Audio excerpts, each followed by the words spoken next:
ग्रामपंचायत आवराळ टंचाईचं काम बोगस झालेलं आहे आणि बोगस तर 100% बोगस आहे आणि ते शपथपत्र दिलेलं आहे. तर त्या शपथपत्रामध्ये एक विहीर आणि एक बोर आहे आणि त्या टंचाईचं काम करत असताना त्या टंचाईचं काम असते मे महिन्यामधलं. मे महिन्यामध्ये त्या विहिरीला पाणीच राहिना. ते विहीरच आहे 30 फूट.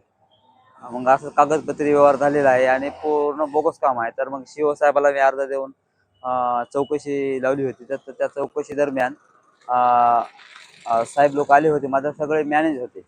त्यांनी पैशाची देवाणघेवाण करून त्याच्यासारखा अहवाल दिल्यासारखा असा एक अंदाज वाटते. अजून अहवाल त्यानं सादर केलेला नाही आणि मी शिवसाहेबाला नंतर एक अर्ज देऊन समितीवर बाहेर जिल्ह्यातले अधिकारी पाठवण्यासाठी मी विनंती केलेली आहे. बाहेर जिल्ह्यातील अधिकाऱ्याने येऊन 100% जे वस्तुस्थिती आहे ते दाखल करावी हीच विनंती आहे आता.